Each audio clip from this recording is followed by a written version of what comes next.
Muy buenas, opositores. Bienvenidos de nuevo a Opositates. Me llamo Luis Abad, soy funcionario técnico del Servicio Público de Empleo Estatal. Bueno, pues volvemos a vernos en una nueva masterclass que corresponde a la segunda parte de las fases del procedimiento administrativo común. Se recogen en el título cuarto de la Ley 39/2015 de 1 de octubre del procedimiento administrativo común de las administraciones públicas. ¿De acuerdo?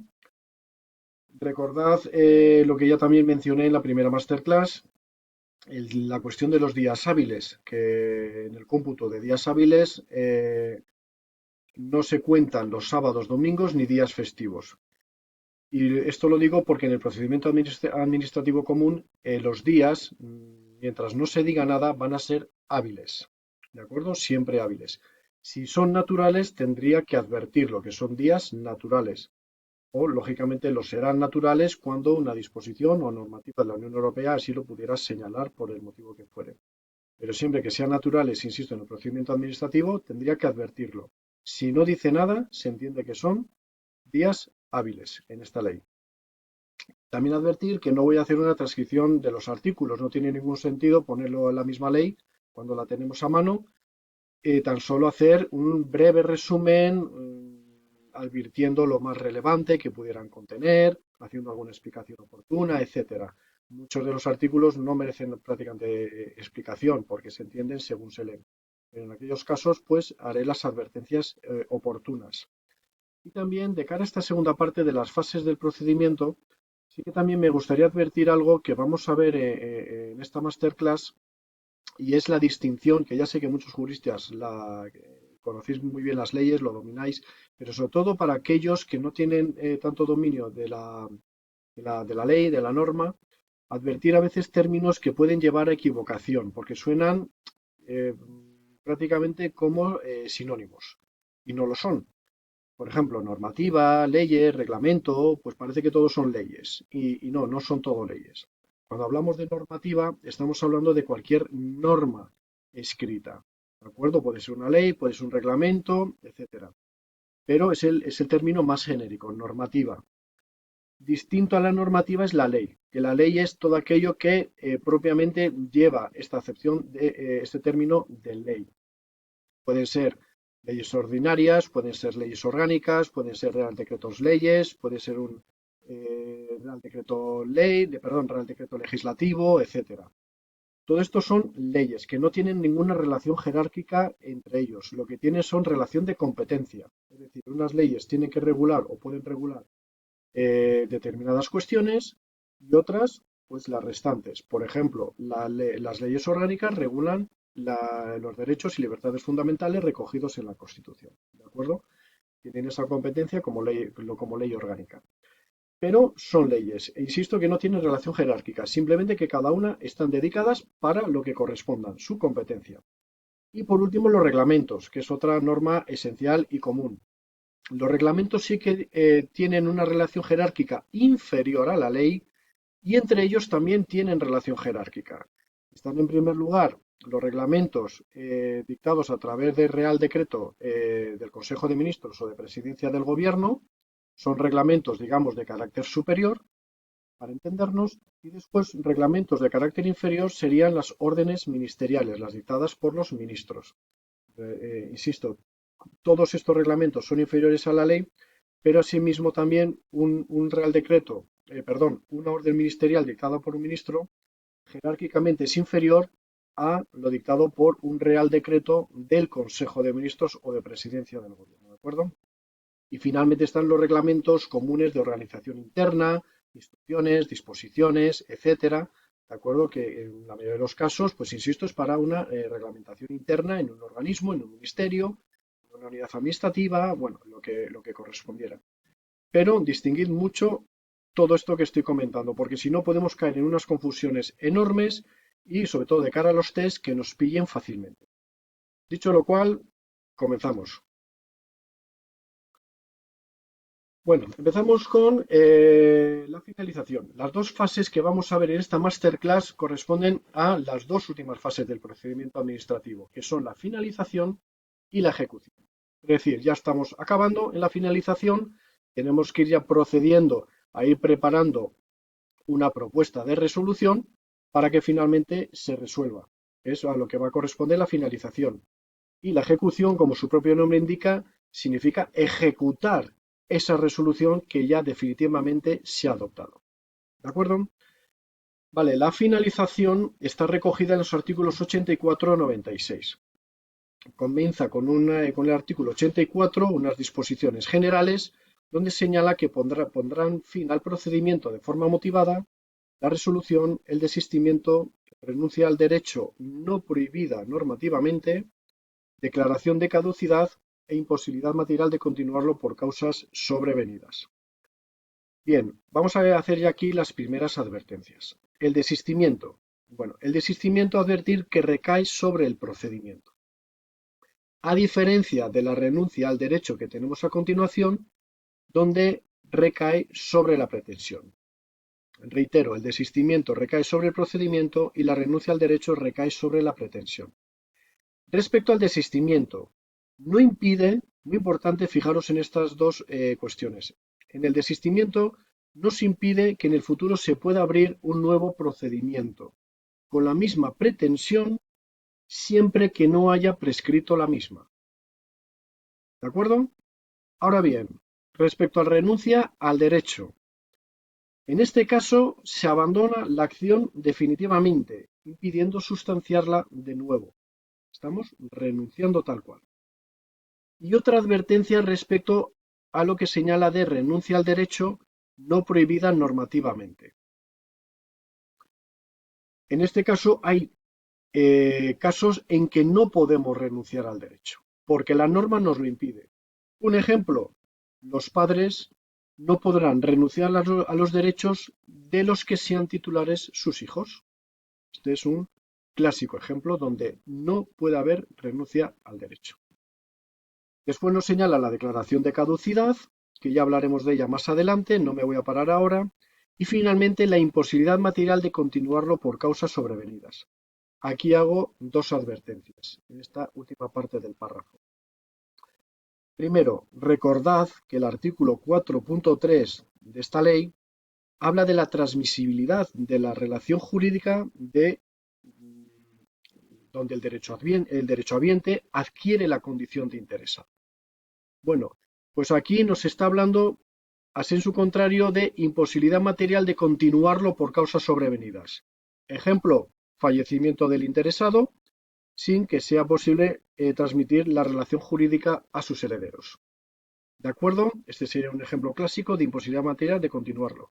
Fallecimiento y no hay manera, es imposible la transmisión, en este caso, de esta relación jurídica a los herederos. Muy bien, continuamos. Pasamos al artículo 86, ¿de acuerdo? Donde se nos habla de la terminación convencional, que son los tres párrafos que vienen a continuación. Artículo 86.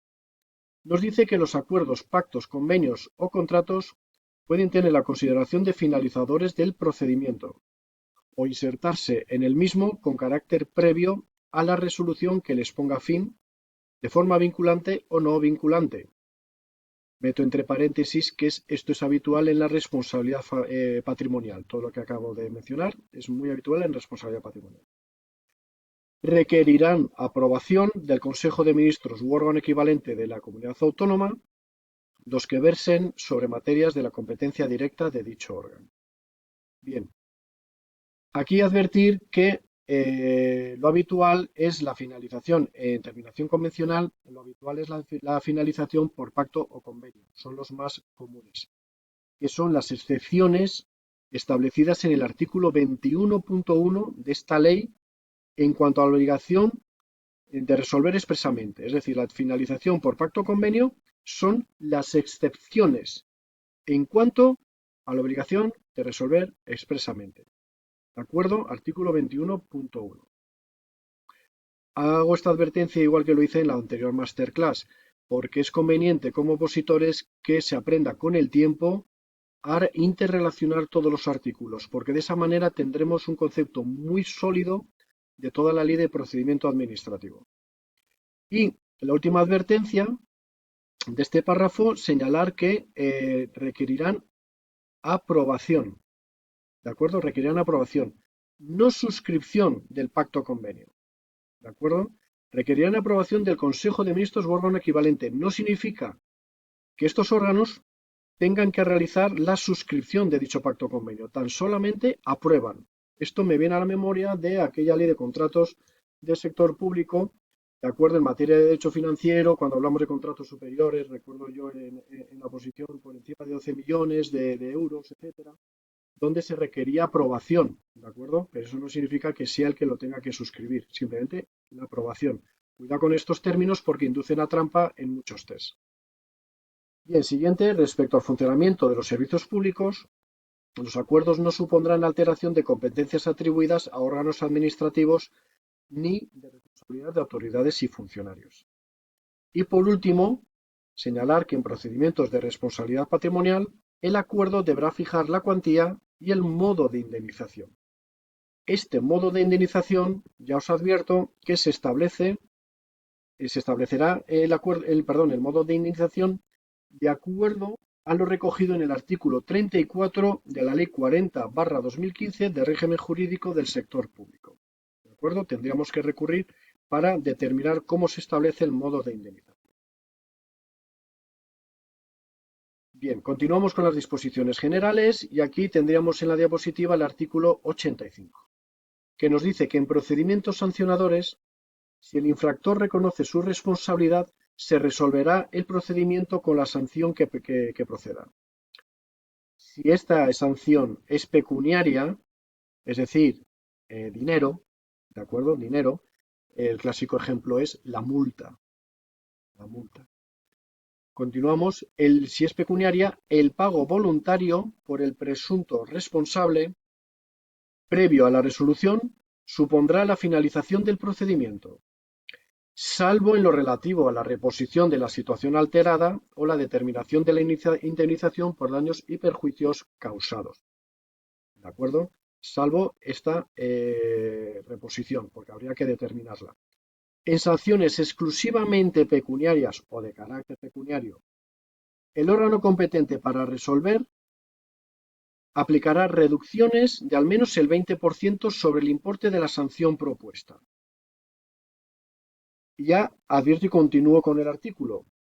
Estas reducciones deberán estar determinadas en la notificación de iniciación del procedimiento, ¿de acuerdo? Y su efectividad estará condicionada al desistimiento o renuncia de cualquier acción o recurso contra la sanción en vía administrativa. El ejemplo clásico, las multas de tráfico. Ya conocéis todos que cuando te dicen si no vas a recurrir la multa en un plazo X, pagas la mitad. Recuerde yo, es lo que viene siendo, por lo menos a día de hoy. Si no recurres, te han puesto 100 euros de multa, pues pagas 50 en periodo voluntario. Ya después, si recurres, pues atente a las consecuencias de la resolución que se pudiera determinar. ¿De acuerdo? Es el ejemplo clásico de lo que estamos ahora mismo hablando. Otra advertencia, aplicará reducciones, es decir, no es algo potestativo, es obligatorio, hay que aplicar reducciones. Y a más de al menos un 20%. Esta reducción de un 20% podrá ser incrementada reglamentariamente. ¿De acuerdo? Aquí ya oímos terminó la ley, no, aquí nos habla reglamentariamente, que sabéis que los reglamentos vienen a ser el desarrollo de una ley previa, de una normativa legal. Tenemos una normativa legal, después se dicta una normativa reglamentaria donde se desarrolla esta previa normativa legal. Acostumbrémonos a estos términos que son importantes. Bien.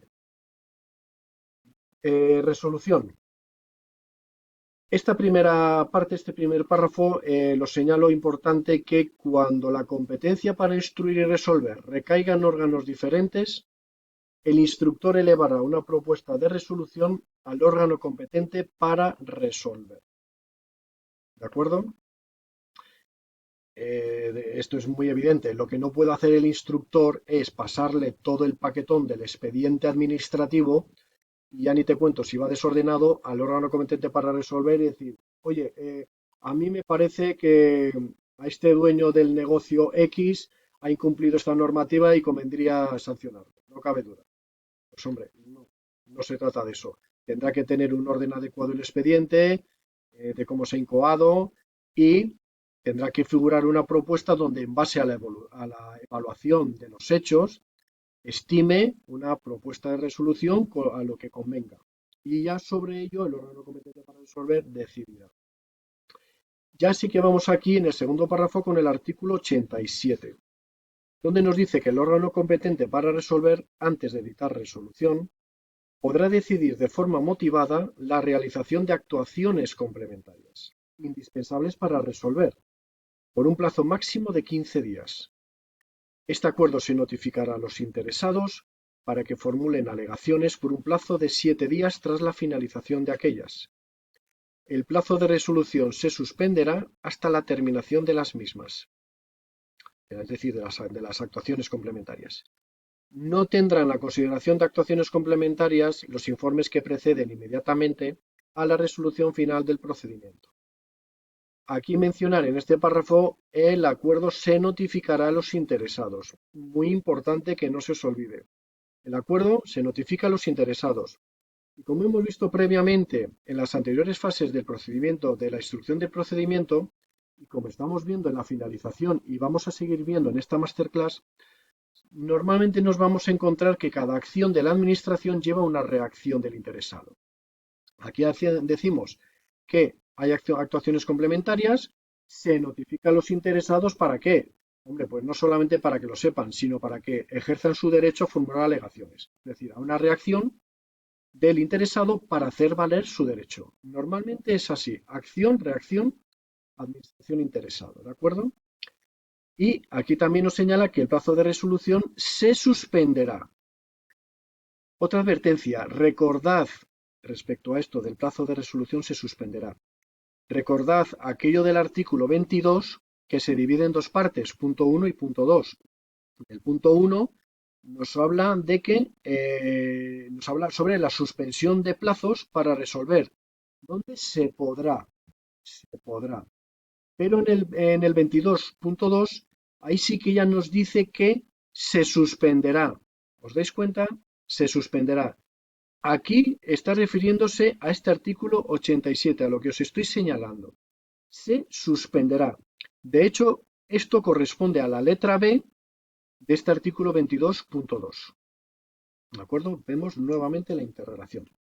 Y finalmente, vamos al artículo 88, donde nos dice que la resolución que ponga fin al procedimiento decidirá todas las cuestiones planteadas por los interesados y aquellas otras derivadas del mismo, conteniendo, aquí no lo veréis bien, conteniendo la decisión, coma, aquí falta la coma, recursos que procedan contra la misma, órgano administrativo o judicial, esta palabrita también aquí se ha comido un poquito, o judicial, ante quien presentarlos y plazo para interponerlos, sin perjuicio de cualquier otro estimado por el interesado.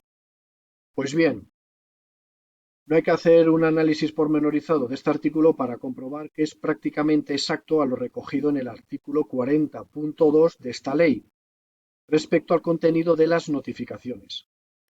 Algo en cierto modo lógico, porque en el lenguaje administrativo es muy común hablar siempre de resolución y notificación, plazo para resolver y notificar, etcétera. Es muy común, siempre van unidas. Con lo cual es fácil deducir que el contenido, en este caso, tanto de la notificación como de la resolución, contengan prácticamente los mismos elementos. ¿De acuerdo? Bien. Continuamos con el artículo 88, resolución, donde toda la diapositiva entera es del artículo 88, donde inicialmente nos dice que en procedimientos tramitados a solicitud del interesado, la resolución será congruente con sus peticiones, sin que pueda agravarse su situación inicial, pudiendo la Administración incoar de oficio un nuevo procedimiento. Es decir, si estamos en un procedimiento concreto, la ley nos dice que no podemos hacer que el interesado acabe peor de cómo inició. Diciendo, madre mía, la que me han liado, ¿no? Podrá pensar el interesado. Esto no quita que si la administración, lógicamente, ve que la situación puede conllevar un agravamiento, puede conllevar otro tipo de resolución, tienen la competencia, como nos dice a continuación, de incoar de oficio un nuevo procedimiento. Si detecta cualquier otra cuestión, pues nadie quita que la Administración incoe de oficio un nuevo procedimiento. Pero inicialmente estamos hablando de la resolución. Aquí no se puede agravar la situación inicial del interesado y desde luego será congruente con sus peticiones. Aquí lo que no podemos hacer es, oiga, que yo quería, no sé, una licencia para un bar y le conceden una licencia de taxi. Pero, hombre, pues muy bien, muy agradecido, no lo necesito, pero hombre, tendrá que ser congruente con lo que yo estoy pidiendo, no me cambie usted la petición. A continuación nos señala que la resolución del procedimiento se dictará electrónicamente, sin perjuicio de la forma y lugar señalados por el interesado para la práctica de las notificaciones, debiendo garantizar la identidad del órgano competente, así como la autenticidad e integridad del documento que se formalice. Importante aquí, se dictará electrónicamente. Siempre, siempre se va a dictar electrónicamente. Otra cosa, cuestión distinta, es la práctica de las notificaciones. Entonces, recordad que esto ya también lo hemos visto previamente. Aquellos interesados que estén obligados por ley a recibirlas electrónicamente, pues tendrán que recibirlas de forma electrónica. Pero ya sabemos que hay determinados colectivos de personas que no están obligados a recibirlas electrónicamente, sino que las pueden recibir en formato papel. ¿De acuerdo? Estas personas que reciban las notificaciones en formato papel lo harán en la forma establecida en el artículo 42 de esta ley. Pero independientemente de que los interesados reciban la notificación electrónicamente o en formato papel, siempre se deberá dictar electrónicamente. No confundamos ambas, porque esto también puede ser pregunta de test. Son cuestiones distintas. Y por último, la Administración no podrá abstenerse de resolver bajo pretexto de silencio, oscuridad o insuficiencia legal, pero sí podrá inadmitir solicitudes de reconocimiento de derechos no previstos en la normativa o manifiestamente carentes de fundamento, sin perjuicio del derecho de petición previsto en el artículo 29 de la Constitución española. Poca explicación merece esto, es decir, la Administración no podrá decir no tengo claro qué artículo puede corresponder, defino la resolución de una forma enormemente ambigua, es que no he tenido tiempo, silencio a doquier, administrativo. Ya sabemos también por el articulado previo de esta ley que la Administración puede recurrir a determinados recursos pues por falta de personal, por falta de tiempo, por falta de lo que corresponda, ¿no? Se puede, digamos, construir determinadas ayudas para que no ocurra la abstención en cuanto a la resolución, de decir, oiga, mira, que no resuelvo, que lo veo esto muy mal, no entiendo muy bien qué hay que hacer, no puede hacer eso, tiene que dar una respuesta al interesado, ¿de acuerdo? Y bueno, importante, claro, que tengan siempre sobre, en este caso no se puede admitir aquello que no esté recogido en la norma, ¿veis? En la normativa legal, reglamentaria, o manifiestamente carentes de fundamento. Y aquí me voy también a lo que es el derecho de petición de la Constitución, el artículo 29. ¿Qué significa esto del derecho de petición? Que ya sé que muchos lo sabéis, pero bueno, por si acaso, aunque no es objeto de esta materia, lo advierto.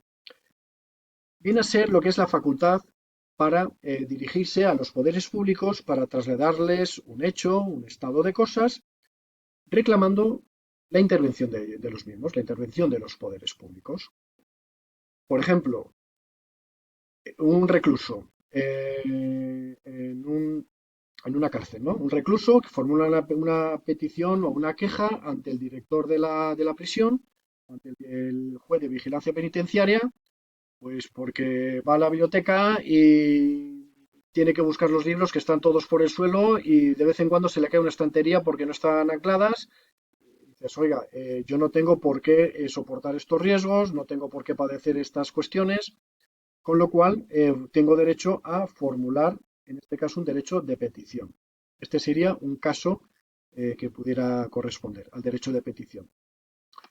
Manifiestamente carente de fundamento. Pues hombre, si en el mismo ejemplo el recluso solicita que se agobia mucho entre cuatro paredes y que necesita salir a la calle o irse un fin de semana de excursión por ahí a unas islas, pues es evidente que está carente de fundamento. Si tiene una determinada pena, se tendrá que quedar y no hay más que hablar, ¿no? No hay fundamento alguno.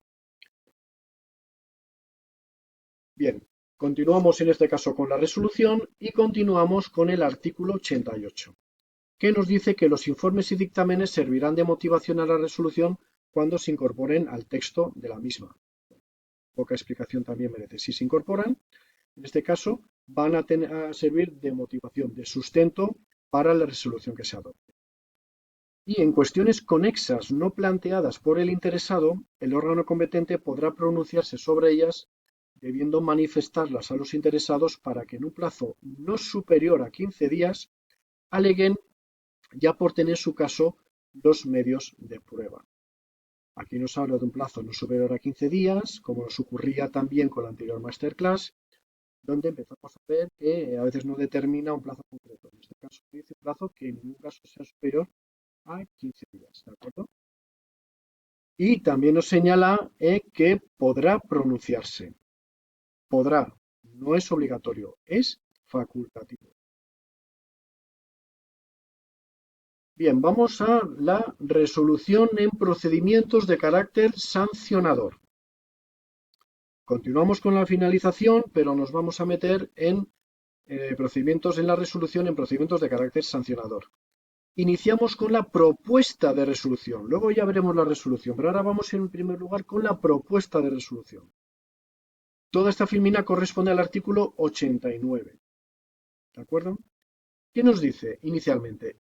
El órgano instructor resolverá la finalización del procedimiento con archivo de actuaciones, sin formular propuesta de resolución cuando se dé inexistencia de hechos supuestamente infractores, hechos no acreditados, hechos probados no constitutivos de infracción administrativa de modo manifiesto, que no exista ni se haya identificado persona o personas responsables o estas carezcan de responsabilidad, así como también la prescripción de la infracción. Bueno, aquí hago una advertencia muy curiosa. Ya con lo que llevamos de fases del procedimiento, recordaremos que en los procedimientos de carácter sancionador han de separarse las fases de instrucción y la fase de resolución, perdonad. Han de separarse la fase de instrucción de la fase de resolución. ¿De acuerdo? Por órganos distintos. Pero fijaros que aquí nos dice que el órgano instructor resolverá. Entonces la pregunta que surge es, oiga, pero ¿no hemos estado viendo hasta ahora que se separarán la fase de instrucción de la fase de resolución? Y ahora vemos que el señor instructor resolverá la finalización. Bueno, pues esto realmente es una excepción a esta norma de separación de fases, pero que lógicamente se basa, como podéis ver, en qué casos, cuando no hay base, no hay motivación, no hay posibilidad no cabe la continuidad porque a lo largo de la instrucción, llegando a la propuesta final de resolución, vemos que no hay nada, no se ha determinado nada, no hay fundamentos normativos, etcétera, no tiene, digamos, ningún sentido continuar. Con lo cual, cuando se ha visto claramente, porque estos supuestos hay que identificarlos con claridad meridiana, si ya vemos que no hay ninguna necesidad de continuar, no tiene sentido que le pasemos a otro órgano diferente que vaya a resolver diciéndole, pues mira, no he visto nada, no hay por dónde pillar esto. Mira el que va a resolver. Pues bueno, pues ciérralo tú, ¿para qué quieres que diga yo? Si no has visto nada, no hay nada determinado, pues no tiene ningún sentido. Es una descripción un poco vulgar, pero lógicamente para que se entienda. Entonces, esta es la razón por la cual se hace una excepcionalidad a la diferenciación de fases, por un lado instructor y por otra fase la resolución. ¿De acuerdo? En el segundo párrafo nos señala que deberá ser notificada a los interesados la propuesta de resolución, claro, indicando puesta de manifiesto del procedimiento y plazo para formular alegaciones y presentar documentación pertinente. Volvemos a ver acción-reacción. La propuesta de resolución se notifica a los interesados para que se abra un plazo de cara a que el interesado formule alegaciones y presente la documentación que convenga a su derecho. Acción-reacción, nuevamente. Pero fijaros en algo curioso. Plazo. ¿Qué plazo? Aquí no dice nada. ¿Qué hacemos? ¿Que lo decida en este caso, el órgano instructor que presenta la propuesta al interesado y le dice, pues tienes un plazo de 3 años? Bueno, pues se supone que la decisión que adopte el órgano instructor será ajustada a los plazos de resolución y notificación máximos establecidos por el procedimiento. Ahora bien, como plazos genéricos, también se pudiera entender que la Administración pudiera adoptar un plazo de 10 a 15 días, pero no está indicado, ¿de acuerdo? Esto que os estoy diciendo son suposiciones, pero sobre todo de cara a advertir que no nos señala plazo, ¿de acuerdo? No puede ser que alguno diga, ah, pues sí, creo que era un plazo de 20 días. No está señalando plazo, con lo cual se supone que es una competencia del órgano instructor, en este caso, el que adoptará un plazo que convenga para que se formulen alegaciones y documentación por parte del interesado. Pero no nos lo señala. Y por último, señala que se fijarán los hechos probados, su exacta calificación jurídica, determinación de la infracción, persona a personas responsables, sanción propuesta, valoración de pruebas practicadas y medidas provisionales adoptadas. Aquí, fijaos que ya nos habla de personas responsables. Ya no son aquellos presuntos responsables. Aquí ya el instructor, de cara a la propuesta, ya se moja. Dice, creo que estos son, bueno, creo no. Está determinado que, de acuerdo a la instrucción, fulanito, menganito, etcétera, son responsables. Ya no son presuntos responsables. ¿De acuerdo? Importante esto también. Bien, continuamos ahora mismo a la resolución. Acabamos de ver la propuesta de resolución. Ahora vamos a ver la resolución. Aquí, importante, se supone que ya es distinto del órgano instructor. Ahora la resolución deberá ser adoptada por un órgano distinto que es el competente para resolver. Esta diapositiva está recogida en el artículo 90, ¿de acuerdo? Esta diapositiva corresponde al artículo 90. Bien, en primer lugar nos dice que deberá incluir la resolución, ya hablamos de resolución, ¿de acuerdo? Situémonos bien. Ya hemos dejado la propuesta, ya estamos en la resolución. En procedimientos sancionadores.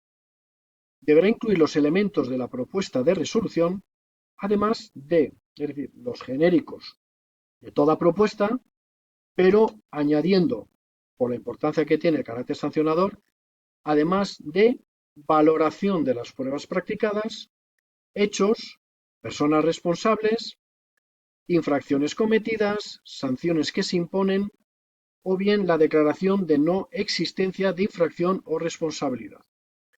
Y aquí podemos recordar decir, vaya, si no ha visto nada el instructor, antes decíamos que también podía resolver cuando no ha visto nada. Bueno, puede ser que a lo mejor en la propuesta de resolución haya visto una posibilidad de infracción o de responsabilidad y cuando llega el órgano resolutor determina que no existe infracción como tal. ¿De acuerdo? Puede adoptar un criterio diferente. Bien, a continuación nos dice que no se podrán aceptar hechos distintos de los determinados en el curso del procedimiento con independencia de su diferente valoración jurídica. Importante aquí, nos habla del curso del procedimiento, es decir, hechos determinados durante la instrucción hasta la fase de propuesta de resolución. Este es el curso del procedimiento.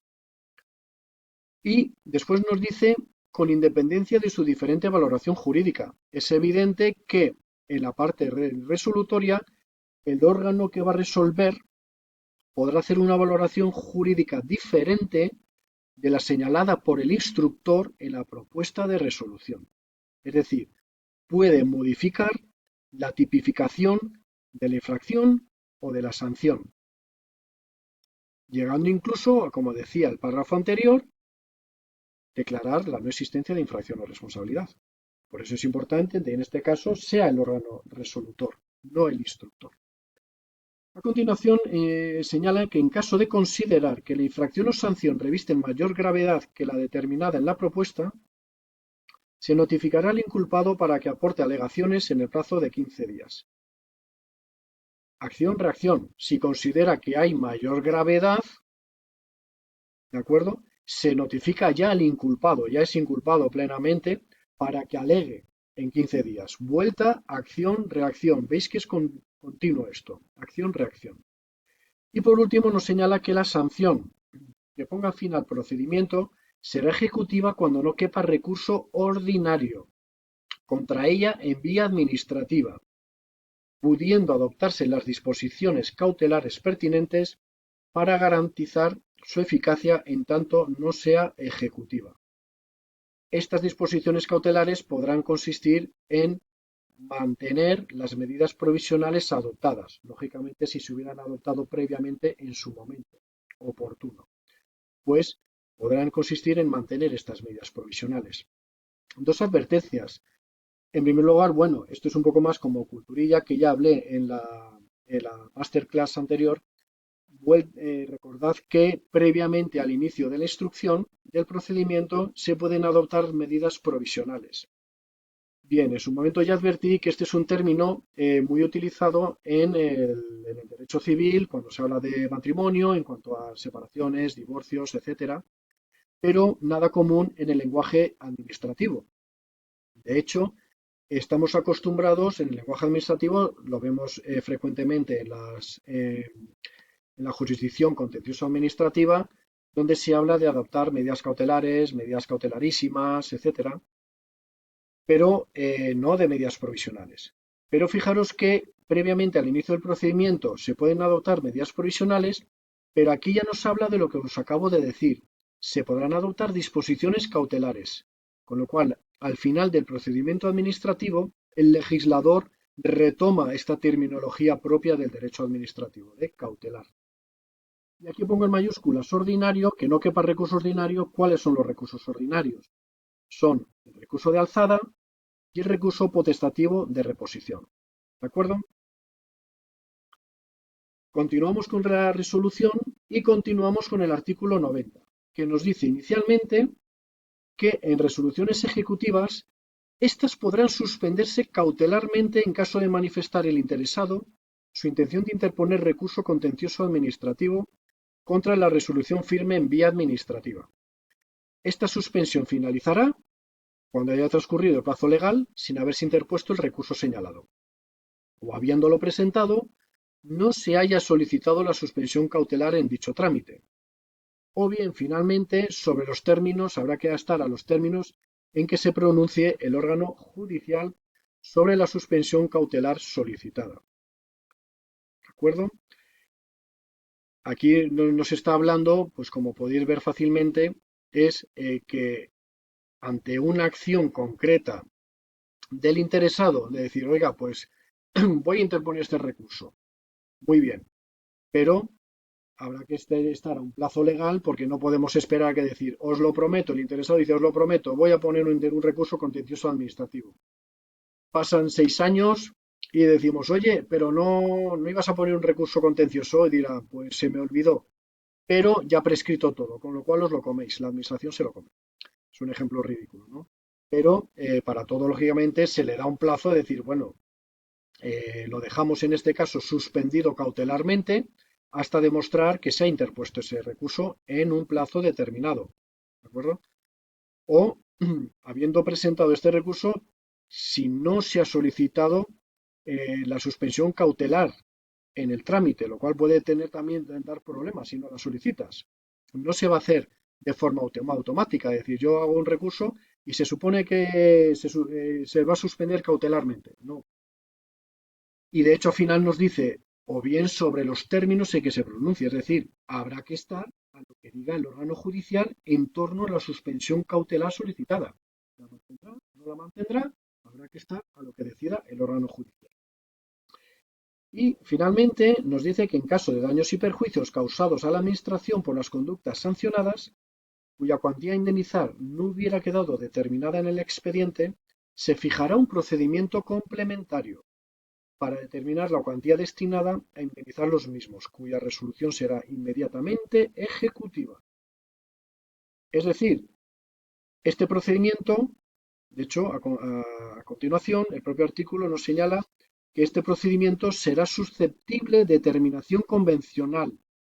Terminación convencional, recordad, artículo 86, donde se puede finalizar por pacto, acuerdo, convenio, etc. Pero ni esta terminación, es decir, la terminación convencional, ni la aceptación por el infractor de la resolución que hubiere, supondrán reconocimiento voluntario de su responsabilidad. ¿De acuerdo? Ni la terminación ni la aceptación por el infractor de la resolución, ninguna supondrá un reconocimiento voluntario. Esto tiene también una trascendencia posterior que no compete ahora mismo en estos capítulos, pero que lógicamente tiene su significación para los pasos posteriores. Bien, pasamos ahora a resolución en procedimientos de responsabilidad patrimonial. Dejamos los sancionadores y vamos a la resolución en responsabilidad patrimonial. La diapositiva que veis enfrente ahora mismo corresponde a los artículos 91 y 92. Os he refundido un poquito para sacar lo más relevante de los mismos. En primer lugar, nos dice que la Administración General del Estado serán resueltos, los procedimientos patrimonial serán resueltos por el Ministerio respectivo o por el Consejo de Ministros en los casos previstos en el artículo 32.3 de la Ley 40/2015 de régimen jurídico del sector público, o cuando una ley así lo disponga, que lo determine. Esto en la Administración General del Estado. Ahora bien, a nivel autonómico y a nivel local, de entidades locales, serán resueltos por sus órganos correspondientes. Esto estará recogido, como es de suponer, en su propia normativa legal o reglamentaria. ¿De acuerdo? Quedaros con ello. A continuación nos dice que una vez recibido dictamen preceptivo, hago una puntualización, son los casos del artículo 81.2, ¿de acuerdo? Los casos de dictamen preceptivo, o finalizado el trámite de audiencia, es decir, cuando no se requiera dictamen preceptivo, puntualización también, el órgano competente resolverá o bien someterá la propuesta de acuerdo para su formalización por el interesado y el órgano administrativo competente para suscribirlo. Propuesta de acuerdo, fijaos. Otro ejemplo de terminación convencional recogido en el artículo 86. Lo volvemos a encontrar aquí en los artículos 91 y 92. Y, asimismo, competente para suscribirlo. Es decir, no tiene por qué ser el órgano competente para resolver. ¿De acuerdo? Incluso puede requerir aprobación de otro órgano, como ocurría con el Consejo de Ministros. ¿De acuerdo? Distingamos estas descripciones, estas palabras que nos van a determinar mucho en un test que pueda llevarnos a confusión. Competente para suscribir, que insisto, no tiene por qué ser el competente para resolver, ni tampoco el competente para aprobar. Señala también que la resolución se pronunciará sobre si existe relación de causalidad entre el funcionamiento del servicio público y la lesión producida, así como valoración del daño causado, y cuantía y modo de indemnización si procede. Finalmente, transcurridos 6 meses desde el inicio del procedimiento sin que hubiera recaído y notificado resolución expresa, o bien se hubiera formalizado acuerdo, se entenderá que la resolución es contraria a la indemnización del particular. Es decir, silencio negativo. Lo tenemos claro. De hecho, este supuesto está recogido claramente en el artículo 24.1. ¿De acuerdo? De silencio administrativo negativo, en estos casos de procedimientos de responsabilidad patrimonial. Bien, vamos con ley del desistimiento y renuncia a derechos. También dos figuras muy interesantes y muy diferentes. La primera parte está en el artículo 93, este primer párrafo corresponde al artículo 93, que nos dice que en procedimientos iniciados de oficio, la Administración, de forma motivada, podrá desistir en los supuestos y con los requisitos previstos en las leyes, siempre de forma motivada, si lo hace motivadamente, y dice que podrá no está obligada. Pero lógicamente nos está aquí, lo importante de este artículo es, nos está indicando que no puede actuar de forma arbitraria la Administración. Si adopta, en este caso, procedimientos, insisto, de cara a desistir, el desistimiento siempre de forma motivada y de acuerdo a una normativa. Lo que no puede desistir es porque yo lo valgo y porque me da la gana. Y el otro diciendo, bueno, pues vale, yo interesado, dice lo que usted diga. No, no es una forma arbitraria que no ha lugar. Tiene que ser de forma motivada y con los requisitos y siempre de acuerdo a las leyes. ¿De acuerdo? Después nos dice los tres siguientes párrafos que corresponden al artículo 94, que nos dice, en primer lugar, que el interesado podrá desistir de su solicitud, así como renunciar a sus derechos cuando no esté prohibido por el ordenamiento jurídico.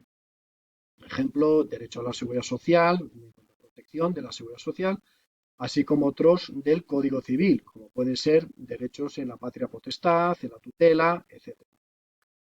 Sí que quiero hacer un inciso también en cuanto a derechos cuando no esté prohibido por el ordenamiento jurídico, también un poco para que se os quede de forma muy a grosso modo que desistimos de solicitudes y renunciamos a derechos. Mirad aquí el título, desistimiento y renuncia. Desistimos de solicitudes, renunciamos a derechos.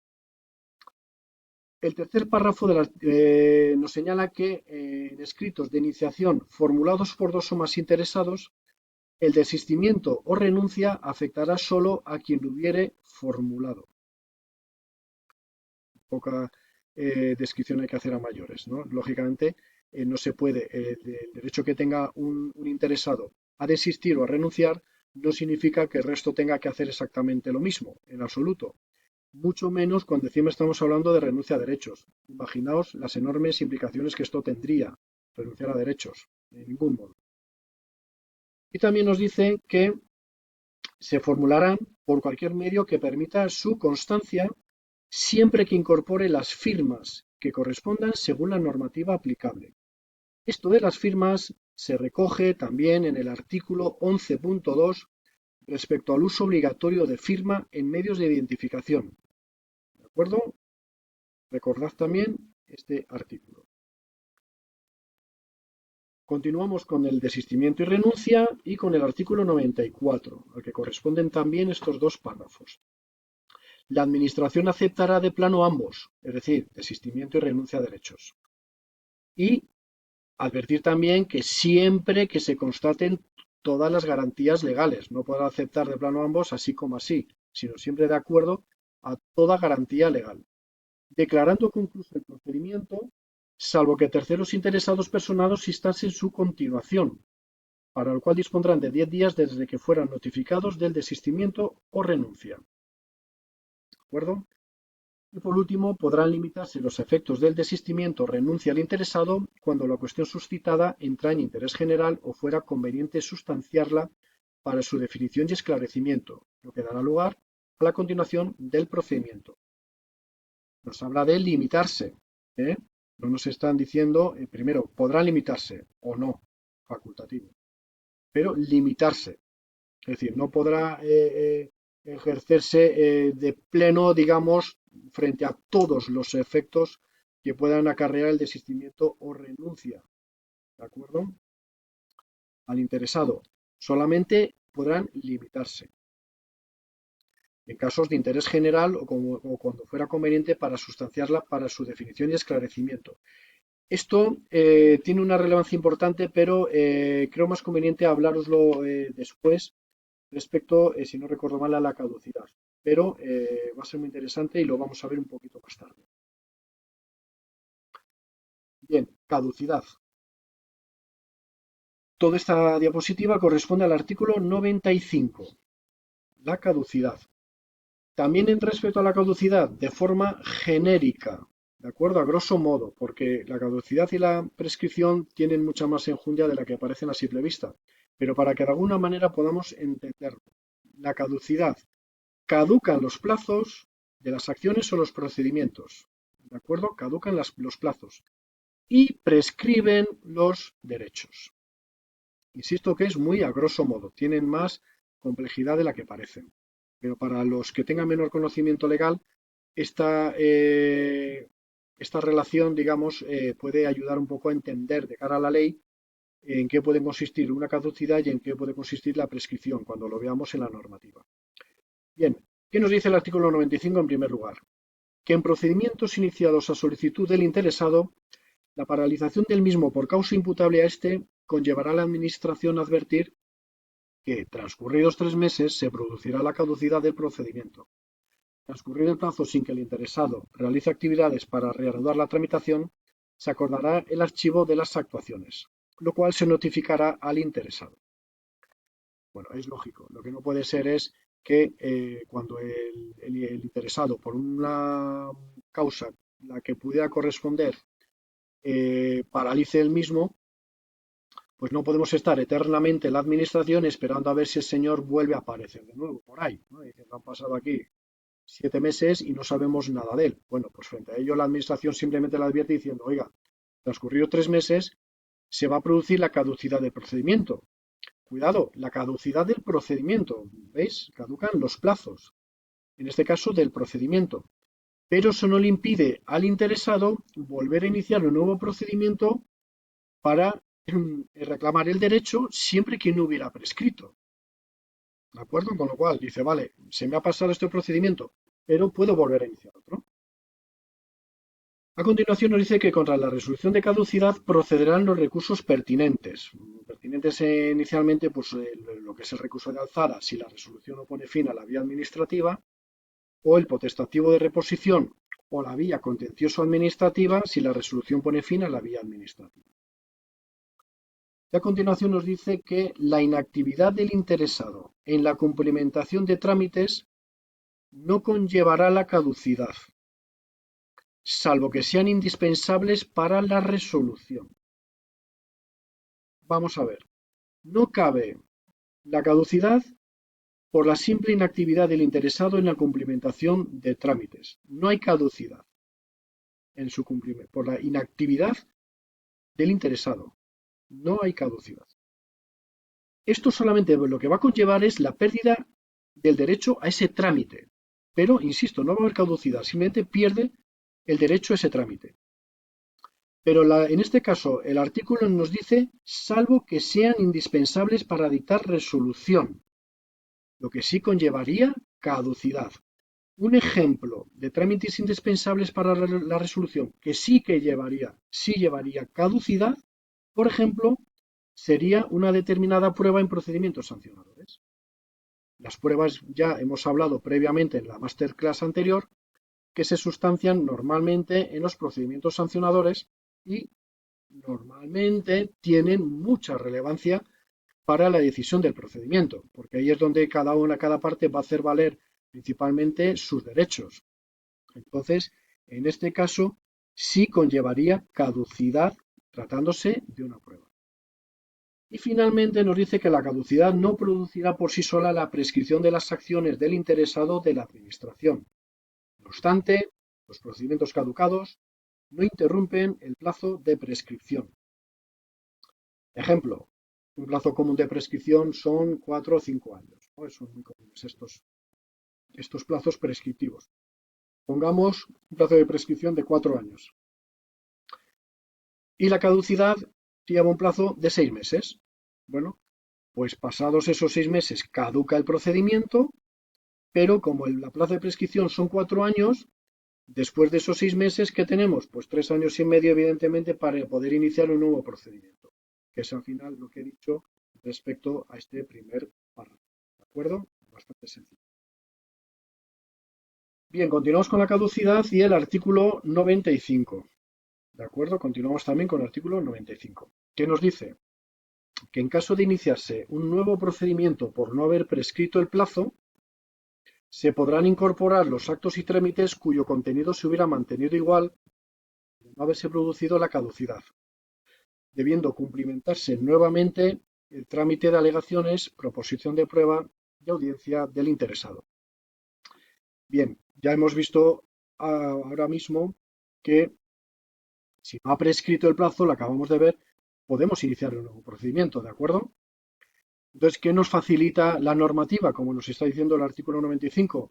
Pues que, hombre, que aquellos actos y trámites que de alguna manera se van a mantener igual, que no tienen mayor relevancia en cuanto al tiempo que ha transcurrido, que al fin y al cabo son iguales, pues hombre, por ese principio de eficiencia administrativa que también nos reclama la ley, pues vamos a incorporarlos al procedimiento que vamos a iniciar, ¿de acuerdo? Al nuevo procedimiento que hemos iniciado. Pero eso sí, se deberán cumplimentar nuevamente el trámite de alegaciones, proposición de prueba y audiencia del interesado.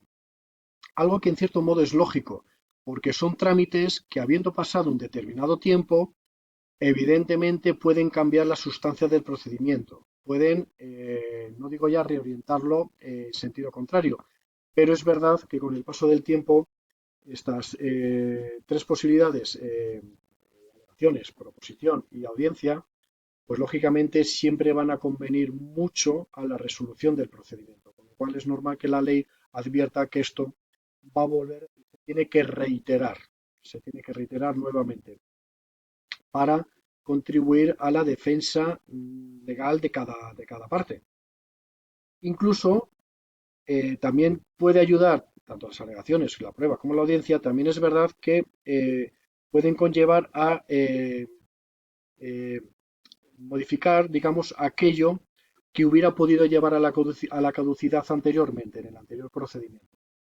Es una posibilidad también a lo mejor de enmendarlo. ¿De acuerdo? Y por último nos dice que podrá no aplicarse la caducidad en caso de que la cuestión suscitada afecte al interés general o fuera conveniente sustanciarla para su definición y esclarecimiento. Aquí es donde os decía hace unos instantes que quería esperar a esta diapositiva de la caducidad para hablar de suscitada afecta al interés general o fuera conveniente sustanciarla para su definición y esclarecimiento. Siempre nos va a surgir un poco la duda de qué es esto del interés general. ¿De acuerdo? ¿Qué puede ser? Respecto a este artículo 95, que si no recuerdo mal, creo que este es el punto 6, si no recuerdo mal. Pero bueno, es el artículo 95. Respecto, insisto, a la caducidad, ¿qué es el interés general? Pues ya os advierto que el Tribunal Supremo, en reiteradas sentencias, no voy a ponerlo aquí porque también es muy sencillo encontrarlo para aquellas personas que queréis ir mucho más allá, es muy sencillo encontrar la jurisprudencia del Tribunal Supremo, que en aplicación de este artículo viene a definirle el interés general. La definición esta es muy genérica, insisto, lo que hace es aplicar este artículo a la causa que estuviera, digamos, en fase judicial. Lo que nos viene a decir el Tribunal Supremo es que se refiere a cuestiones relevantes para un círculo de personas más amplio que el de los interesados. En el concreto, procedimiento administrativo. Conclusión. Eso es lo que nos dice el Supremo. Inicialmente uno puede pensar que no nos aporta mucho más. Mira, bueno, pues bien, claro, no vamos a pensar que el interés general es porque van un grupo de manifestantes con pancartas a la puerta del ministerio. Es evidente que eso no va a ser el interés general. Pero yo creo que es una definición muy relevante, la del Tribunal Supremo. Bueno, una aplicación del artículo muy relevante. Porque realmente nos está diciendo que todo aquello que no sea el interés exclusivo de las partes que están en el procedimiento en cuestión y que no corresponda a ese concreto procedimiento, todo lo demás que pueda resultar afectado corresponde al interés general. Al resto de personas corresponde al interés general. Y en este caso se me viene un ejemplo muy relevante. Que pudiera ser, imaginaos, la instrucción de un procedimiento que condujera a una propuesta de resolución donde la Administración se apartara de criterios seguidos anteriormente y que esto pudiera afectar a otros procedimientos. Ya sabemos, con lo que llevamos de oposición, que siempre que la Administración se aparte de criterios precedentes, deberá motivarse, porque si no estamos generando una indefensión al ciudadano o al interesado, por el motivo evidente, ¿no?, que decimos, dicho vulgarmente, no podemos volver loca a la gente. Entonces, cuando la Administración se separa de criterios precedentes, deberá motivarlo y deberá motivarlo muy bien.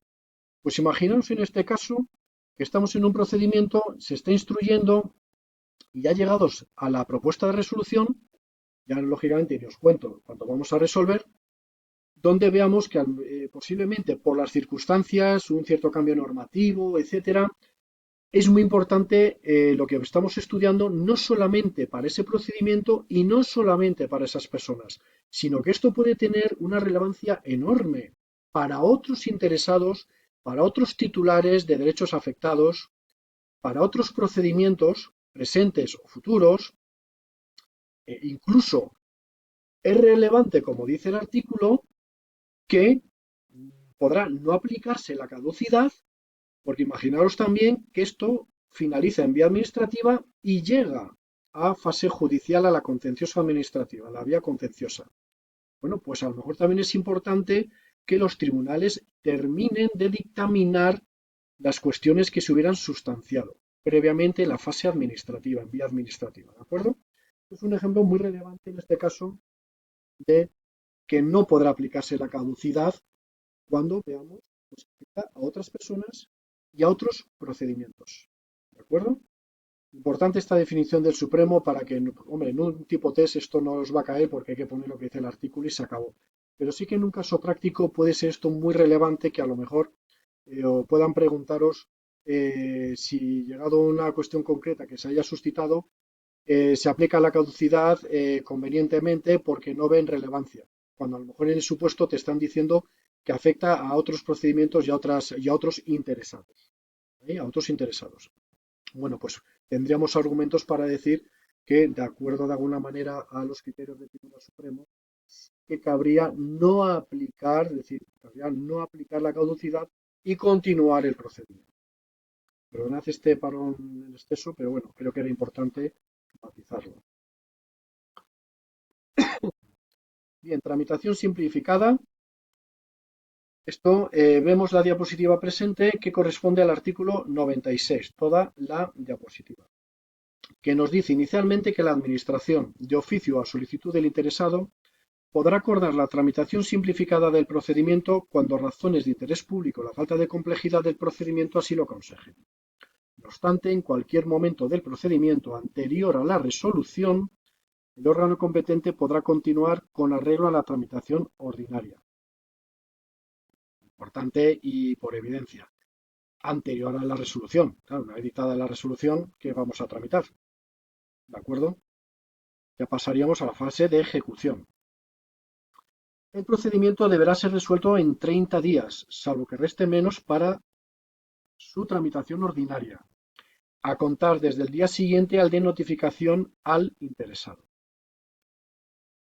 Constará de inicio, subsanación en su caso, cuando corresponda, alegaciones al inicio por un plazo de 5 días, volvemos, ¿veis? Alegaciones, acción-reacción, audiencia. Aquí ya nos advierte que la audiencia solo cuando la resolución vaya a ser desfavorable para el interesado. Si no, no. Y además hasta me atrevería a decir que mejor, no vaya a ser que la líe y al final sea bastante más desfavorable. Entonces solamente cuando la audiencia, cuando vaya a ser desfavorable, para que en este caso tenga la oportunidad en la audiencia de volver a defender. Informe del Servicio Jurídico en caso preceptivo. Informe del Consejo General del Poder Judicial en caso preceptivo. Dictamen del Consejo de Estado u órgano equivalente de las comunidades autónomas también en caso preceptivo. Pero sí que aquí nos dice que se suspenderá el plazo para resolver desde su solicitud hasta su emisión. Se está refiriendo a todos estos informes que tengan que ser preceptivos. En aquellos casos en que sea preceptivo, el artículo nos dice que se suspenderá el plazo para resolver desde la solicitud hasta la emisión. Y finalmente la resolución, constará de resolución. Cualquier otro trámite deberá cursarse de manera ordinaria. No hay que explicar más. Cualquier otro trámite de los no recogidos aquí, de manera ordinaria. Sí que también advertir que este dictamen de estos órganos, en los casos en que sea preceptivo, podrá ser emitido en el plazo de 15 días si así lo solicita el órgano competente. En el expediente que se les envíe se incluirá una propuesta de resolución. ¿De acuerdo? En todos estos casos en que se tenga que emitir un informe o dictamen preceptivo. Y por último, en caso de adoptar la decisión de oficio, se notificará a los interesados. Si alguno manifestara su oposición expresa, se deberá seguir con la tramitación ordinaria. ¿De acuerdo? En caso de adoptar la decisión de oficio, ya sabemos, lógicamente, la Administración y el órgano competente. Se notificará a los interesados. Cualquiera de ellos, uno de ellos, que manifieste su oposición a la tramitación simplificada, afecta para que todo siga a través de la tramitación ordinaria. Aquí sí que afectaría a todo el mundo. ¿De acuerdo?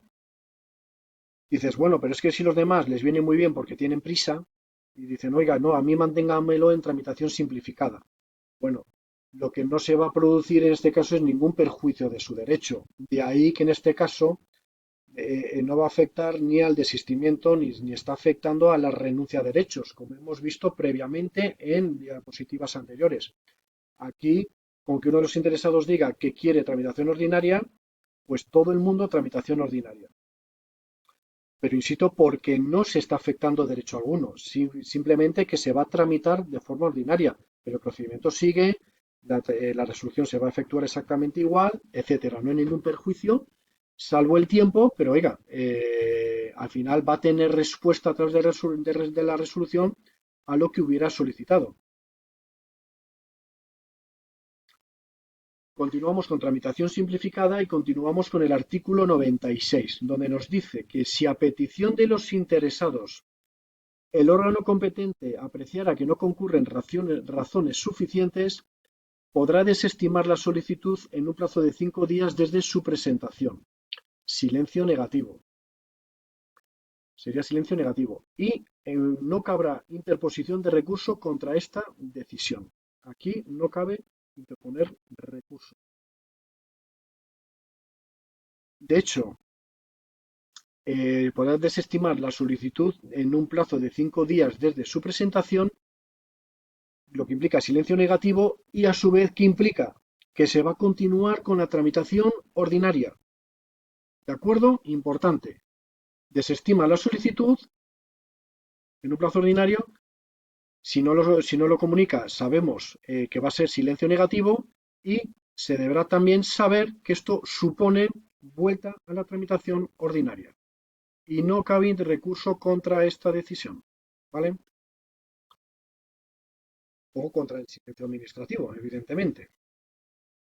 A continuación nos dice que en procedimientos sancionadores se podrá adoptar cuando el órgano competente considere, de acuerdo a la normativa, que existe justificación suficiente para calificar la infracción como leve. Aquí no cabe oposición del interesado manifestando su deseo expreso de continuar con la tramitación ordinaria. No cabe oposición del interesado. ¿De acuerdo?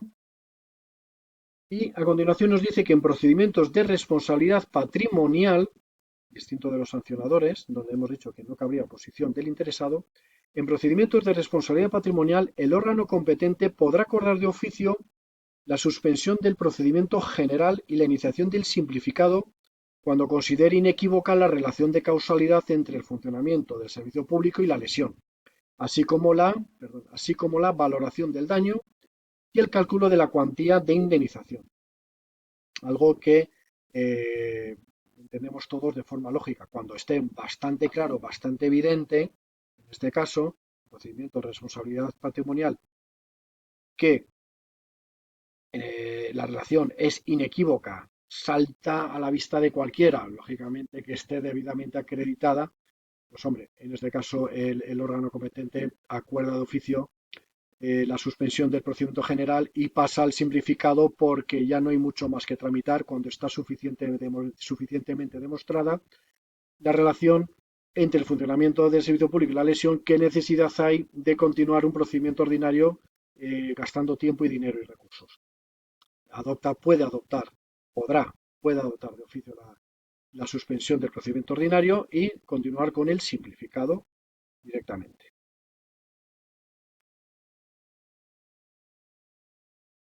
Bien, pasamos a la fase última del procedimiento administrativo, que es la fase de ejecución, recogida en los artículos 97 a 105, última fase. ¿Qué nos dice en el primer párrafo que corresponde al artículo 97? Pues nos dice que la actuación material de ejecución de resoluciones por parte de las administraciones públicas que limiten derechos de los particulares se adoptarán previa resolución que les sirva de fundamento jurídico, debiendo notificarse al interesado la resolución que autorice la actuación administrativa. Actuación material de ejecución de resoluciones. No se podrá, advierto, no se podrá actuar en ejecución sin una previa adopción de resolución debidamente fundamentada. ¿De acuerdo? Muy importante. No podremos actuar en ejecución sin adoptar la resolución fundamentada. ¿Por qué? Porque podríamos entrar en causa de nulidad o anulabilidad que están recogidas en el artículo 47 y 48 también de esta ley, ¿de acuerdo? Con lo cual, cuidadito. Habría que ver con más detenimiento de qué estaríamos hablando para ver si puede corresponder a una nulidad o una anulabilidad. Pero que tengamos muy clara esta cuestión de que se debe adoptar resolución. Y, como nos dice claramente también, veis aquí, previa resolución que le sirva de fundamento jurídico. Si no, al final lo que estamos es incluso generando una indefensión plena al interesado, ¿no? Entonces esto es muy importante porque, insisto, las consecuencias son muy relevantes. A continuación, estos dos párrafos nos remiten al artículo 98 de la fase de ejecución.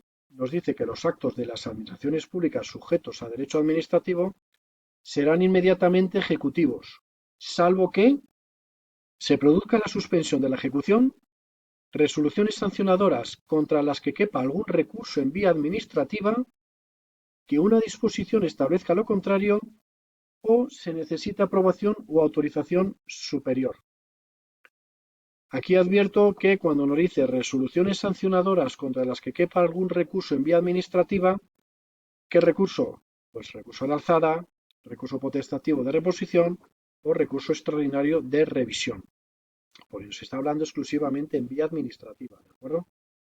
Y por último, el último párrafo nos dice que cuando una resolución administrativa o de cualquier otra forma de finalización del procedimiento nazca una obligación de pago derivada de sanción pecuniaria, multa o similar, dinero, se efectuará preferentemente por los siguientes medios electrónicos, salvo que se justifique la imposibilidad de hacerlo, bien sea tarjeta de crédito o débito, transferencia bancaria, domiciliación bancaria o cualquier otro medio autorizado por el órgano competente en materia de hacienda pública.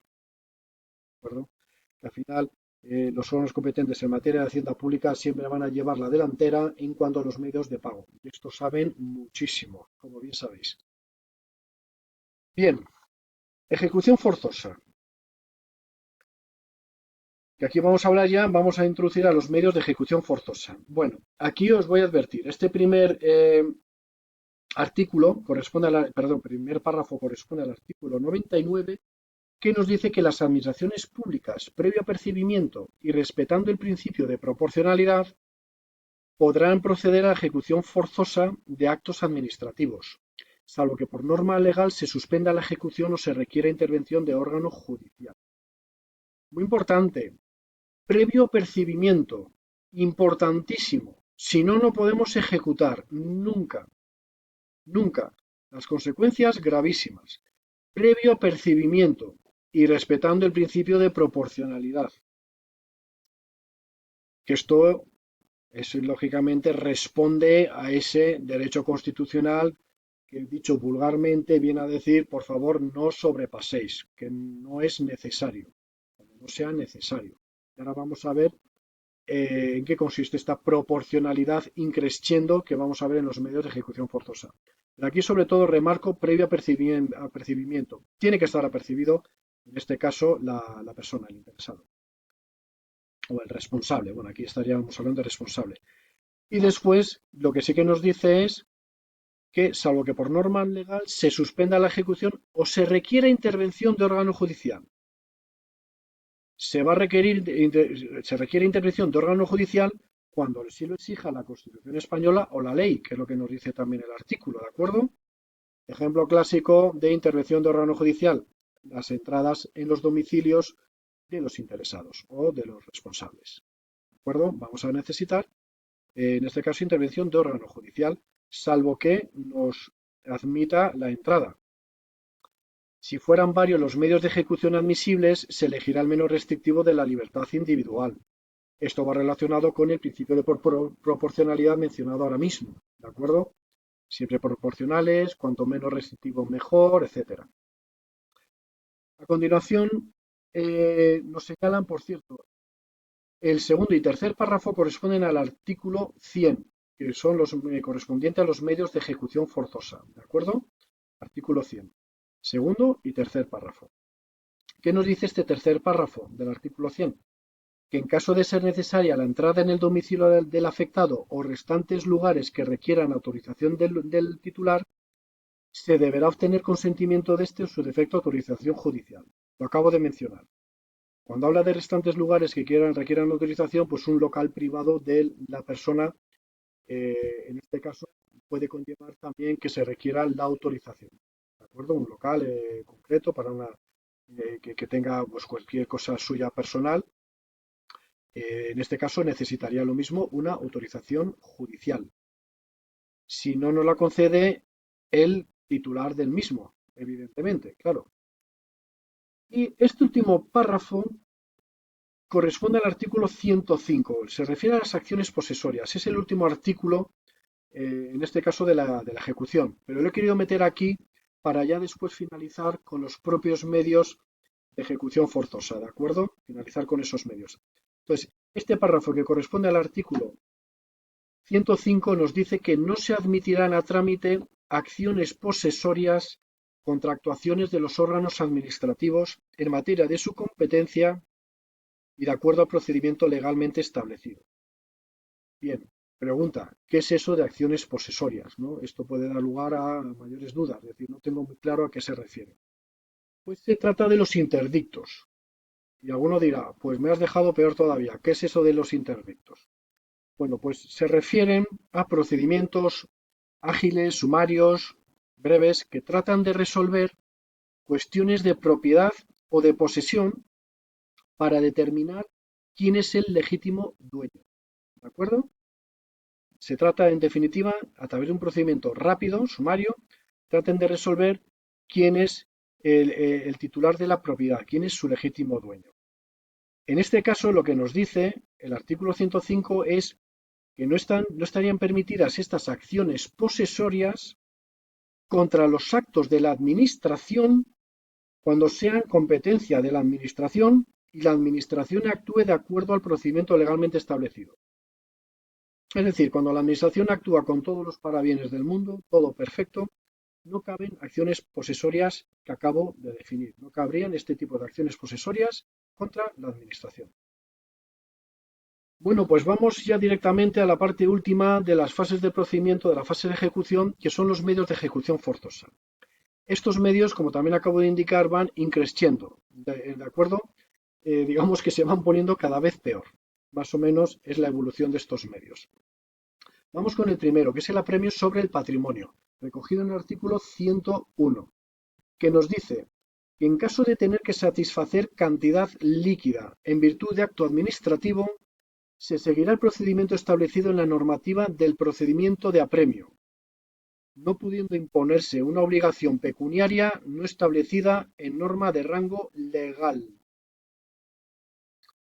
Aquí hay muchas palabrejillas, ¿verdad? Bueno, primero, satisfacer cantidad líquida. Se refiere, pues evidentemente, a dinero efectivo, dinero como tal. Dinero que se ha de pagar en periodo voluntario. ¿Vale? Se supone que se ha de pagar en ese periodo voluntario, el dinero.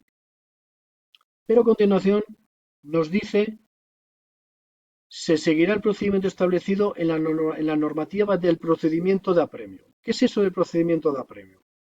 Pues lo que nos viene a decir es que si el obligado al pago no paga el dinerito en periodo voluntario, que si lo hubiera sancionado, se iniciará un procedimiento de apremio. ¿Cómo se inicia un procedimiento de apremio? Pues a través de una providencia de apremio, ¿de acuerdo? Que consiste en pagar en periodo ejecutivo con recargo. ¿Y cómo se hace esto? Pues hay lo que se llama un orden de prelación en el procedimiento de apremio. Lo normal, y ahora os diré el por qué, lo normal es, dices, usted, el sancionado, no ha pagado en periodo voluntario. Bueno, pues lo propio es que vayamos contra las cuentas abiertas, cuentas bancarias que tuviera abiertas, valores que tuviera también invertidos, que coticen o no coticen en bolsa. Si tampoco con esto conseguimos cobrarle, pues vamos a ir a por los sueldos, salarios, pensiones, las cuales ya, bueno, al igual que las cuentas, se embargarían. Lo que estamos hablando es que cuando no paga en periodo voluntario, vamos a proceder al embargo. En primer lugar, lo que os decía de las cuentas bancarias, si esto no es suficiente o no hay posibilidad, pues vamos a por los sueldos o salarios, a embargar la parte que corresponda. Y si tampoco con esto es suficiente, pues vamos a por los bienes inmuebles, que es lo que suele suceder a través del embargo, que si tampoco digamos, la idea inicial de la administración es los bienes inmuebles venderlos a través de subasta, ¿de acuerdo? Una enajenación de los mismos a través de la subasta, porque lo que va a querer la administración es el dinerito como tal para satisfacer la deuda, la sanción, salvo que venga bien, por el motivo que sea, quedarse con el bien inmueble. Pero lo normal es esto. Y os digo que este orden de prelación, cuando no ha pagado en periodo voluntario, de ir inicialmente a por las cuentas, si no a por los sueldos, pensiones, y si no a por la casa, como se suele decir también comúnmente, sí que he visto en primera persona, lo digo tal cual, no en mi propia administración y organismo, sino en otro organismo, concretamente que, por el motivo que sea, se ha ido directamente para recuperar la deuda, para liquidar la deuda, se ha ido directamente al bien inmueble. Entonces, evidentemente no es un procedimiento adecuado, porque si no hay previamente otras posibilidades es entendible. Pero imaginaros que hay una deuda de 300.000 euros, que muy bien, es muy elevada, la casa vale 400.000, con lo cual dices, bueno, bien, la puedo cobrar y seguro que la asusto más. Pero es que resulta que en la cuenta, pues no sé, tiene 2 millones de euros. Bueno, pues hombre, no procede que vayamos en primer lugar a por la casa porque parece que es lo que más miedo da, lo más rapidito, porque hacemos una anotación de embargo, etcétera. Pues hombre, no. Habrá que seguir un cierto orden de prelación. Todo esto que os cuento es el procedimiento de apremio. Insisto, se inicia con una providencia cuando no se ha pagado en periodo voluntario, por lo cual se inicia en un periodo ejecutivo ya con recargo, ¿vale? Ejecución subsidiaria. Ah, bueno, por cierto, rango legal, que se me olvidaba. Esto también lo que os advertía al inicio de la masterclass. Obligación pecuniaria, es decir, dinero, no establecida en norma de rango legal. No nos dice nada de norma reglamentaria, nos habla de una ley. ¿De acuerdo? Todo aquello que lleve el término ley. Es a lo que se ha de ajustar. No valen ni reglamentos, ni valen instrucciones internas, nada. ¿Por qué razón? Nos habla de ley. Si lo hacemos a través de una normativa reglamentaria, diciendo, es que hay una norma reglamentaria por ahí que la he visto, pero bueno, no, si es reglamentaria, se supone que la norma reglamentaria deberá desarrollar previamente una normativa legal. Pero si nos lo sacamos de la gorra de forma arbitraria, que no está recogida en definitiva en ninguna norma legal, ahí sí que podría dar lugar a una nulidad de pleno derecho del artículo 47, porque estamos obviando plenamente, en este caso, el procedimiento legal para efectuar en este caso un apremio, ¿de acuerdo? Entonces, mucho cuidado con esto, porque también tenemos que saber que tiene que estar recogida en una norma legal que nos permita sustentarnos en una ley para actuar de esta manera en apremios sobre el patrimonio. Vamos con la ejecución subsidiaria, que está recogida en el artículo 102. ¿Qué nos dice? Que habrá lugar a ella en actos no personalísimos que pueden ser realizados por sujeto distinto al obligado. Serán las administraciones públicas quienes realicen el acto, por sí o por terceros determinados, a costa del obligado. Aquí tenemos la palabreja de personalísimos. ¿Qué es esto de personalísimos? Bueno, para saber qué no son personalísimos habrá que saber previamente qué significa personalísimos. Pues se refiere a actos que no son susceptibles de delegación en nadie. Es decir, que solamente los puede realizar el titular, nadie más que el titular. Ejemplo, un testamento, el sufragio activo a través de nuestro voto electoral, el matrimonio, ¿de acuerdo? Estos son actos personalísimos, donde solamente los podemos ejecutar nosotros. Ya sé que después en la práctica incluso surgen muchas bromas al respecto, pero inicialmente se trata de actos personalísimos. Nadie más que nosotros los podemos realizar. Y aquí nos dice que la ejecución subsidiaria habrá lugar a ella en actos que no sean personalísimos, es decir, que puedan ser realizados por sujeto distinto al obligado, al titular. ¿De acuerdo? A costa del obligado, eso sí. Quienes realicen el acto, o sí, o por terceros, serán las administraciones públicas las que dirán, oye, pues que no lo haces tú, lo hago yo directamente o se lo encargo a terceros. Pero que sepa, en este caso, el titular, el obligado en este caso, a que vamos a ir contra él, que va a ser a costa suya. Y por último nos dice que el importe de gastos, daños y perjuicios se exigirá conforme a lo dispuesto en apremio sobre el patrimonio, pudiendo liquidarse de forma provisional y realizarse antes de la ejecución a reserva de la liquidación definitiva. Aquí nada, simplemente quedarnos con esta cuestión de pudiendo liquidarse de forma provisional, ¿de acuerdo? Y realizarse previa a la ejecución. Ya después veremos en la liquidación definitiva, una vez finalizado todo, ya haremos cuentas y ya daremos el sobrante o el dinero correspondiente a quien corresponda. Pero, por si acaso, se pueden liquidar de forma provisional, se asegura la administración previamente. Multa coercitiva. Continuamos como medio de ejecución forzosa y nos vamos al artículo 103, que nos dice que es independiente de las sanciones que puedan imponerse con tal carácter al tiempo que compatible con ellas. Las administraciones públicas podrán imponer multas coercitivas para la ejecución de determinados actos, reiteradas por lapsos de tiempo suficientes para cumplir lo ordenado, y cuando así lo autoricen las leyes en la forma y cuantía que éstas determinen en los siguientes supuestos. Actos personalísimos, ¿verdad? ¿Veis aquí? Actos personalísimos en que no proceda la compulsión directa sobre el obligado. Otros supuestos. Actos en que, procediendo la compulsión, la administración no la estimara conveniente. Y finalmente, actos cuya ejecución pueda obligado a encargar a otra persona. Aquí me gustaría, sobre todo, hacer referencia cuando nos habla de lapsos de tiempo suficientes para cumplir lo ordenado. ¿Vale? Aquí lo que se pretende es que el obligado cumpla lo ordenado, es evidente. ¿De acuerdo? Es la pretensión como tal, que se cumpla lo ordenado. Ejemplo de lo que se refiere a lapsos de tiempo. Pues pongamos que se impone una sanción por una construcción ilegal en un suelo no urbanizable. Y encima ya nos cuento si es un espacio protegido por el clima, etcétera, el ecosistema. Y en este caso se obliga además al obligado, se le obliga a demoler la obra. ¿Y qué nos encontramos? Que el constructor hace caso omiso. Dice, pues muy bien, ya lo haré. Me obligáis bien, pero ya lo haré. Bueno, pues en este caso, para que no se duerman los laureles para demoler la obra, la administración impone multas coercitivas hasta que finalice la demolición de esta obra. ¿De acuerdo?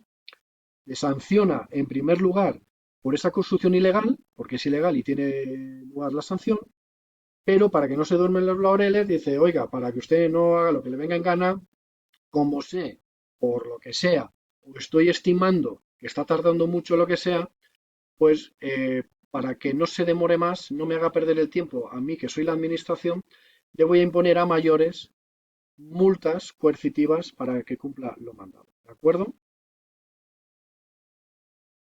Y nos vamos a lo último. Nos vamos a la compulsión sobre las personas, la compulsión que es la coerción física. Aquí sería dicho vulgarmente que ya no aguanta más la administración y ya se va directamente al cuello del obligado, ¿de acuerdo? Compulsión de las personas. Es el medio, como podéis suponer, es el medio más restrictivo por lo que se deberá aplicar en situaciones muy concretas y siempre como último remedio, porque es, insisto, el más restrictivo. ¿Qué nos dice? Bueno, la compulsión.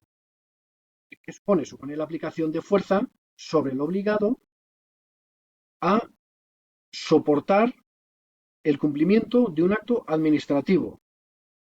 ¿Qué puede conllevar? Para, lógicamente, obligarle a soportar la obligatoriedad en este caso, de una sanción. Puede conllevar ya la actuación de las fuerzas y cuerpos de seguridad del Estado, porque insisto que estamos en el momento, ya digamos, como último remedio. Entonces, si es necesario, ya directamente se le puede obligar con intervención de las fuerzas y cuerpos de seguridad.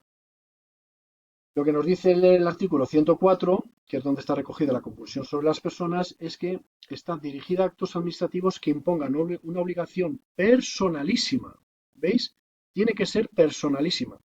De no hacer o no soportar, en los casos en que la ley expresamente lo autorice, y dentro del respeto a la dignidad y derechos reconocidos en la Constitución. Bueno, no hacer, en primer lugar, nos habla de no hacer o no soportar. Es decir, lo que nos está diciendo es, nos está ordenando es la abstención de realizar una acción concreta. ¿Vale? Debemos abstenernos de hacer algo. Ejemplo de obligación personalísima. Encima, recordad lo que hemos definido antes. Aquí somos nosotros y nadie más que nosotros. No hay otra posibilidad. ¿De acuerdo? Es una obligación personalísima. Ejemplo de no hacer. Pues la privación, por ejemplo, que hemos tenido, aquí se me ocurren varios ejemplos con lo que hemos padecido en los peores momentos de la pandemia del COVID, cuando había esta privación de la libertad de desplazamiento de un lugar a otro. A veces incluso dentro del mismo municipio, en comunidades autónomas. Bueno, pues aquí podemos encontrar que te diga la Guardia Civil, usted no puede pasar porque el mandato es así, salvo que esté justificado, ¿no? Pero dices, es que he quedado para ir de copas con mi primo. No, pues te decir, no, que sí, que me voy, que me da la gana, que yo cojo el coche. Bueno, pues ya la Guardia Civil se puede poner un poco más seria y ya de forma ya aplicando la fuerza física te lo puede impedir. Aparte de la correspondiente sanción o multa que te pueda imponer, pero ya podría llevar a una coerción física, ¿de acuerdo? Y ejemplo de no soportar, pues un ejemplo de no soportar es, imaginaos aparatos de estos de aire acondicionado o refrigeradores. Por ejemplo, tuve conocimiento hace ya un cierto tiempo, un caso también real ante un ayuntamiento de una ciudad, donde había un local importante de pastelería, bombones, etcétera, que claro, cuando cierran el negocio, por la noche se tiene que meter en unos refrigeradores a una determinada temperatura para que se mantengan. Bueno, pues estos aparatos por la noche metían un ruido tremendo, pero molesto incluso para los que pasaban por la calle ya por la noche. Y con el silencio de la noche, varias comunidades de vecinos, ya no solamente lo que tenían encima de la pastelería, sino varias comunidades, tenían muchísimos problemas pues para conciliar el sueño. Con lo cual se denunció ante el ayuntamiento y claro, ahí el ayuntamiento lo que te va a decir es todos los pasos previos. Oiga, no se puede tener esto, incumple la normativa de ruido, etcétera, etcétera, etcétera. Oiga, si finalmente no lo hace, tendremos que ir personalmente.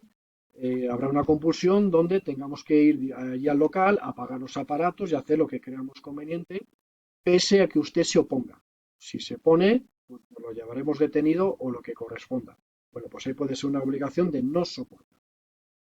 Y por último, nos dice que en caso de obligaciones personalísimas de sí hacer, aquí es al revés, de sí hacer, si no se realizará la prestación, el obligado deberá resarcir los daños y perjuicios causados, a cuya liquidación y cobro se procederá en vía administrativa. Bueno, aquí nos está hablando de sí hacer, ¿de acuerdo? Al contrario de lo anterior. ¿Qué podemos tener aquí como ejemplo? Pues se me ocurre también el tema de la posible vacunación obligatoria. Sabemos que actualmente más o menos hay un 10%, se estima aproximadamente, de personas no vacunadas. Bueno, pues imaginaros que finalmente, por motivos de salud pública, etcétera, se impone la obligación obligatoria, la vacunación obligatoria para el 100% de la población. ¿Qué podemos encontrarnos? Pues que hubiera determinada población o ciudadanos que digan, jamás me voy a poner la vacuna. Bueno, pues si hay esa obligación y no hay manera de que se la pongan, que no extrañe que vaya a su casa, vaya a la policía, el enfermero con jeringuilla en mano y según abre la puerta, tracatrá, te comiste la vacuna, ¿no? De forma exagerada, ¿no? Pero bueno, este podría ser un caso de obligación de sí hacer. En cuanto a la posibilidad de que no se realice la prestación que el obligado deba resarcir los daños y perjuicios causados. En este caso, se me ocurre un ejemplo, digamos, por ejemplo, cuando están las prestaciones estas que hay voluntarias de beneficio a la comunidad, pero en ocasiones se imponen como determinada sanción. Bueno, pues si a una persona se le ha impuesto la sanción de que tiene que hacer determinados trabajos en beneficio de la comunidad, pongamos el ejemplo de tener que llevar enfermos oncológicos a sus sesiones de quimioterapia, pues imaginaos que un día se levanta una persona y dice, oye, pues mira, la noche anterior me fui por ahí de fiesta, estaba muy cansado, muy dormido y decidí que quedarme en la cama al día siguiente. Con lo cual, pues bueno, oye, por un día que no vaya a la quimioterapia tampoco pasa nada. Bueno, pues si esa función era fruto de una previa sanción y no la ha cumplido, entenderemos que hay daños y perjuicios causados. Tiene que decir en este caso la posibilidad de alguien que reciba una quimioterapia. Bueno, pues esto se podría evaluar y tendría que, lógicamente, resarcir ese perjuicio causado a la persona que tenía que recibir el tratamiento, ¿no? Es un ejemplo. Y por mi parte, hemos finalizado, queridos opositores, nada más en cuanto a las fases del procedimiento administrativo común. Simplemente advertiros como despedida que os animéis mucho en la oposición, no tengáis miedo a esta ley, a la ley 39. No es como, por ejemplo, la ley de contratos, donde está todo muy enrevesado, muy densa, muy espesa, muy cambiante. Prácticamente nunca terminas de dominarla. Pero en cambio la ley 39 es una ley que inicialmente parece también farragosa, con muchísimos plazos, muchísimos matices, pero en cierto modo es una ley agradecida, porque a medida que vas estudiando la ley, vas entendiendo más conceptos, vas consolidando el conocimiento. Y por eso también quiero invitaros a lo que de forma reiterada os he dicho en esta presentación. Tratad de jugar con los artículos, tratar de relacionarlos, porque toda la ley tiene una interrelación plena. Entonces, lo que nos dice en una parte, seguramente en otra anterior ya nos lo había advertido. Entonces, acostumbraos a esa manera a mirar de vez en cuando saltando artículos para detectar estas interrelaciones, porque os va a ayudar a avanzar mucho más en el estudio de la ley. Puede parecer complejo al principio, pero os aseguro que esta sistemática yo la he vivido. Yo he sido el primero como opositor que la primera lectura que tuve de la ley 39 prácticamente renuncio a la oposición. Digo, madre mía, esto es una de las principales leyes que habrá por ahí. Pero es verdad que es muy agradecida. A medida que vas estudiándola, vas entendiendo cada vez más cosas. Y finalmente también recomendaros la casuística en el día a día de la administración pública como funcionario es enorme, es enorme. Por eso os quiero también invitar a que ahora mismo se trata de enfocar debidamente la oposición. No os liéis excesivamente en interpretaciones peregrinas de la norma o en posibilidades y multitud de casos que pueden ocurrir, porque os van a hacer perder tiempo. Se trata de consolidar bien cada articulado. Se trata de entender bien lo que quieren decir, para qué van encaminados, y aquí el preparador os va a ayudar mucho.